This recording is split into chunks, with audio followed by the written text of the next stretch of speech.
Saludos gente, bienvenidos a Uno de Dos. Yo soy uno y el que no veis es dos. Bueno, empieza la fiesta. Ha llegado el momento que todos estábamos esperando. Y es que a partir de aquí, la cosa se va a descontrolar cada vez más. El episodio de hoy es solo el aperitivo. Y yo no puedo hacer otra cosa más que invitaros a que nos acompañéis en esta montaña rusa de emociones y violencia. Pero antes de empezar, debo hacer una advertencia, gente. Como sabéis, el manga está solo a un episodio de terminar. Y eso significa que habrá muchos listillos esperando para spoilear a todo Dios en los comentarios. Así que a los que solo veis el anime, os pido que tengáis muchísimo cuidado. En cambio, a los del manga, os encomiendo la misión de funar a todo aquel que haga spoilers sin avisar primero. Eso sí, mantened los insultos al mínimo y simplemente venid a avisarme para que los pueda banear. Ahora sí, gente, vamos allá. Capítulo 13. Los niños del bosque.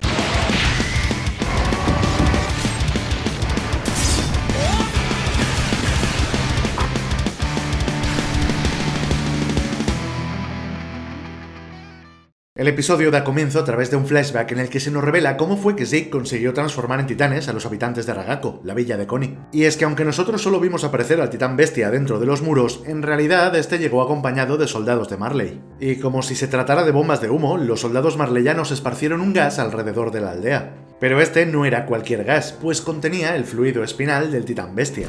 Y ya sabemos lo que ocurre cuando los eldianos ingieren o respiran este fluido, porque lo vimos en el primer episodio de la temporada cuando Zeke transforma a los prisioneros en titanes puros. Zeke no podía transformar a nadie sin antes haberlos expuesto a su fluido espinal, y solo entonces sería capaz de usar su grito y darles órdenes. Todo esto es dicho por el propio Zeke, el cual le hace la explicación a Levi, y añade un dato importante del que hablaremos luego, pues indica que cuando los eldianos toman el fluido, quedan automáticamente paralizados. Aquella no era la primera vez que Zeke contaba esta historia, pues parece que ya se lo reveló al escuadrón cuando llegaron a la isla. Toda esta conversación gira en torno al interrogatorio de Zeke a manos de Levi, quien es incapaz de dilucidar las verdaderas intenciones del mayor de los Jäger. Él estaba convencido de que Zeke tramaba algo. Al fin y al cabo, el portador del bestia había demostrado no sentir apego por las vidas ajenas. Él era un verdadero asesino en masa. En ese instante, Zeke pregunta cuándo podría ver a Eren, indicando que a ninguno de ellos les convenía malgastar su tiempo esperando. Entonces, un soldado del cuerpo interrumpe la conversación con noticias sobre lo ocurrido con Eren y los llamados Jägeristas. Vale, antes de pasar a lo siguiente, cabe resaltar el comentario de Zeke respecto a si Levi era o no popular entre las chicas, porque es como... barbudo, por favor.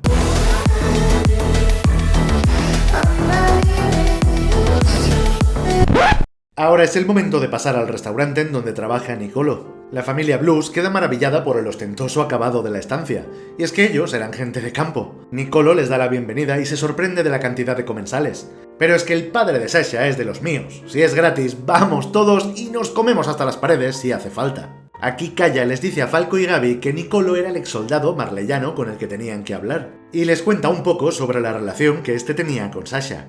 Aquí Kaya dice directamente lo que pensamos muchos, incluido yo. Y es que parecía que Nicolo y la chica Patata estaban enamorados y este banquete del que ellos estaban a punto de disfrutar tendría que haber sido para ella. Es a partir de aquí que Falco ya comienza a olerse la tostada. Tras esto, todos empiezan a comer los deliciosos manjares y quedan completamente extasiados ante semejante despliegue culinario. Y yo me alegro por ello, porque con todo lo que va a pasar a continuación, me da la sensación de que estos personajes no volverán a disfrutar de momentos tan felices en mucho tiempo. Entonces, y siguiendo con su investigación, Hanji y los demás llegan al restaurante con la intención de hablar con Nicolo. Onyankopon le explica su intención de obtener información sobre los voluntarios, y el marleyano se teme lo peor. Este les lleva hasta una sala VIP. Aquella estancia parecía estar reservada solo para los cargos más altos del ejército. Y si no me equivoco, es el lugar en el que vimos la conversación en torno al embarazo de Historia por parte de algunos oficiales. Menciono este momento porque, como todos sabéis, aquí ya se nos mostró el famoso vino de etiqueta roja. En su momento no quise decir nada para que fuera una sorpresa, aunque sé que la mayoría ya habíais adivinado que el vino guardaba algún tipo de secreto. Volviendo al episodio, Jan repara en el vino casi de inmediato y coge una botella. Por lo visto era un secreto a voces que aquel vino no se le servía a cualquiera. Así que Connie se le une entusiasmado, ya que al fin y al cabo ellos también eran soldados de alto rango y lógicamente tenían permitido probarlo. Sin embargo, Nicolo se lo impide y finge seguir guardándoles odio por ser eldianos. Esta escena me encanta por la tensión que se respira. El pobre marleyano reacciona muy rápido para disfrazar la verdad. Él no podía revelar lo que ocultaba el vino, pero tampoco deseaba hacerles daño a los amigos de su querida Sasha. Nicolo prefiere enemistarse con ellos antes que ponerlos en peligro. Después de esto, Nicolo se retira en dirección a la cocina mientras se aferra a la botella de vino que le arrebató a Jan. Gabi lo ve cruzar el pasillo, por lo que ella y Falco aprovechan la oportunidad y corren en dirección a la cocina para hablar con él. Y entonces llega uno de los momentos cumbre del episodio, cuando los aspirantes a guerreros se presentan y advierten al ex soldado del ataque masivo que estaba por llegar a la isla. Por lo visto, Gabi pretendía correr la voz entre los marleyanos y seguramente organizarlos para formar una suerte de resistencia. Pero el destino, siempre caprichoso, tenía otros planes. Y así, con un vuelco en su corazón, Nicolo descubre que la niña de apariencia inocente que tenía frente a él no era otra cosa más que la personificación de todo su dolor. Totalmente incrédulo, Nicolo escucha cómo Gabi se enorgullece del asesinato de su amada. Y llevado por el impulso, el marleyano alcanza la botella tras de sí para a continuación descargarla con toda su ira contra aquella que le robó lo que le fue más preciado, lo único que le dio sentido a su vida. Falco reacciona a tiempo y hace de escudo recibiendo todo el impacto en lugar de Gabi. La botella se estrella contra su sien y el chico queda inconsciente en el acto. Nicolo se paraliza por un instante al observar cómo el vino derramado se introducía en la boca de Falco. Aunque quiere detenerse, al final no puede controlarse y termina golpeando a Gabi en el rostro con su puño desnudo para después cargar con ambos hasta el salón. Allí, Nicolo se miente a sí mismo en un intento por transformar su deseo de venganza en justicia, y mientras sostiene un afilado cuchillo, le entrega a la familia Blues a la asesina de su hija en bandeja de plata. Por fin, Gabi entiende que su juicio sangriento estaba por dar comienzo. Ella levanta la vista para reconocer en aquellos que le dieron cobijo a los progenitores de su laureada víctima. Nicolo extiende su brazo y ofrece el arma al padre de Sasha, instándole a reclamar su derecho y aplicar la ley del ojo por ojo. Justo en ese instante, Armin llega a la escena y llama a los demás para tratar de hacer volver en sí a Nicolo. Pero el marleyano se pone nervioso y apunta su arma contra el cuello de su rehén para obligarlos a retroceder. Aquí, Gabi rompe su silencio para defender a Falco. Pero entonces, consumido por la rabia y el resentimiento, Nicolo le pregunta a Gabi qué significaba Falco para ella. ¿Era alguien preciado? ¿Acaso lo quería? Porque él también quería a Sasha. Él aprendió a amar a una eldiana. Sasha lo salvó, lo apartó del conflicto, le hizo ver cuán absurda era esta guerra. Gracias a ella, Nicolo encontró su vocación, y a través de hacer felices a los demás con sus platos, el hombre encontró la salvación. Sin embargo, su ángel había desaparecido, su musa, su razón para seguir abrazando un nuevo día. Sasha ya no volvería porque la habían asesinado, y ahora la culpable se encontraba a sus pies completamente indefensa. Pero ella era obstinada, y como tal también tenía sus motivos, porque en su versión de los hechos, la asesina era Sasha. Ella abatió a sus camaradas uno detrás de otro, por lo que Gabi solo actuó en consecuencia. Es en este punto cuando la conversación se vuelve completamente infantil, ya que al final todo se reduce al clásico "y tú más". Llevados por sus sentimientos, Gabi y Nicolo entonan sus respectivos discursos para terminar dando vueltas en torno a quién lanzó la primera piedra. Pero en un conflicto tan amplio, esta discusión no tenía cabida. Era más una riña de patio de colegio que otra cosa. Y termina con Nicolo afirmando que ya no le importaba quién empezó mientras aprieta su cuchillo contra el cuello de Falco. Gabi se la juega y trata de apelar al patriotismo de Nicolo como último recurso. Una artimaña que claramente no iba a dar resultado. Y entonces, para aumentar la tensión todavía más, el señor Blues le pide a Nicolo su arma y se acerca a Gabi lentamente. La mirada del aspirante a guerrero lo dice todo.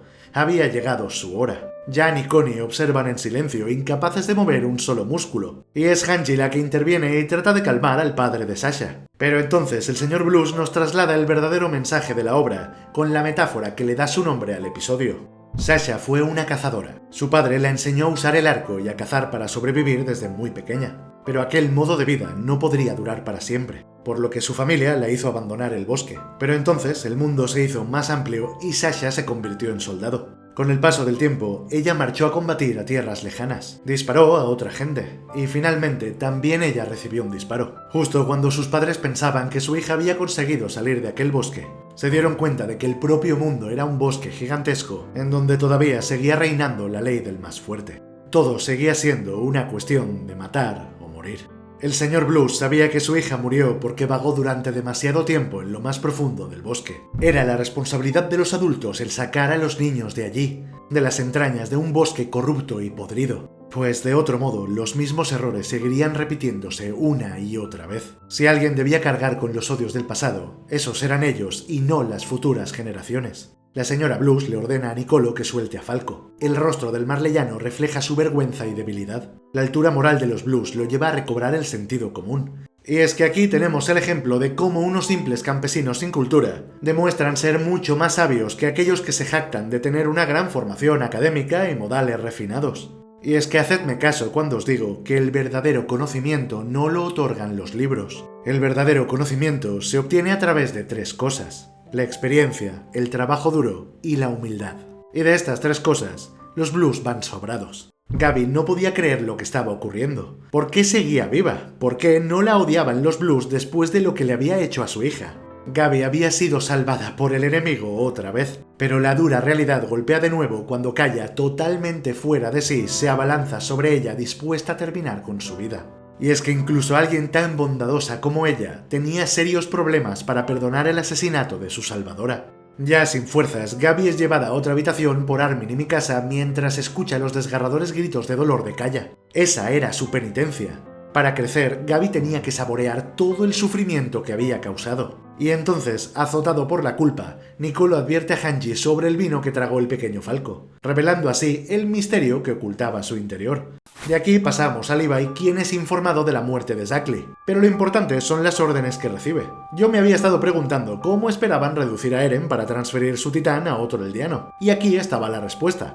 El encargado de hacerlo tendría que ser Levi. Parece que Pixis solo quería fingir que seguían los planes de los jägeristas, pero la realidad era que aprovecharían su confianza para ejecutar el plan de transferencia del fundador. Aquí Levi se desmorona. No podía creer en lo que se había convertido Eren. Después de todas las veces que luchó para protegerlo, después de tantas vidas perdidas por intentar salvarlo, y ahora todo aquello se volvía en su contra. Al final no sirvió para nada. Todos sus compañeros habían muerto en vano, y todo por creer que Eren era la esperanza de la humanidad. No obstante, según Levi, al que tenían que dar de comer a otro eldiano no era Eren, sino a Zeke. De vuelta a Nicolo, este les cuenta que todo partía de una teoría suya, pero era casi seguro que el vino contenía el fluido espinal. Todos los marleyanos sabían lo que esto ocasionaba. Al parecer, el barco en el que llegó Yelena iba cargado con enormes cantidades de este alcohol, por lo que este fue su plan desde el inicio. Onyankopon no sabía de esto, por lo que era posible que otros voluntarios tampoco lo supieran. Al parecer, Yelena cuidó de los prisioneros de Marley para encomendarles la tarea de suministrar el vino a todos los de la Legión. Los de Paradis desconocían el efecto del fluido en los eldianos, por lo que obviamente no sospecharon nada. Y aparte ya tenían suficientes preocupaciones como para reparar en esto. Todo este engaño se ve reforzado con lo que Zeke explica al principio del capítulo, cuando dice que al entrar en contacto con su fluido, la gente quedaba paralizada. Aquella mentira tan bien camuflada indicaba que en realidad la ingesta del fluido no tenía efectos visibles y por tanto no podían notarlo. La pregunta era evidente: ¿cuántos se habrían tomado aquel vino? ¿A cuántos podría transformar Zeke en titanes con tan solo lanzar un simple grito? La situación era realmente desesperada. En otra sala, Gabi habla con Armin y Mikasa.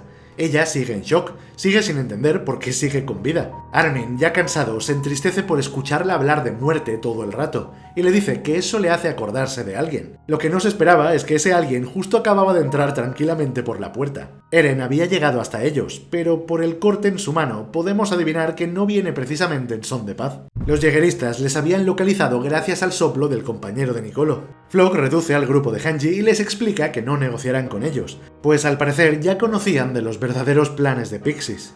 Hanji trata de convencer a Floch de cesar las disputas internas contándole lo del vino, pero peca de inocente porque Floch ya lo sabía desde hacía mucho tiempo. Y es que mirad qué carita de ángel tiene. Menuda joyita de hombre. Vaya tela. Y termina el episodio con amigos y enemigos sentados a una mesa manchada con la sangre de aquel que solía ser la esperanza de todos. Capítulo absolutamente increíble. Pero como ya os he dicho al principio, preparaos, porque esto es solo el principio. Hasta aquí nuestro análisis, gente. Un abrazo para todos y nos vemos en el próximo vídeo. Ah, y ya sabéis lo que toca. Suscribiros y dadle a like. Muchas gracias, como siempre, y ¡chao!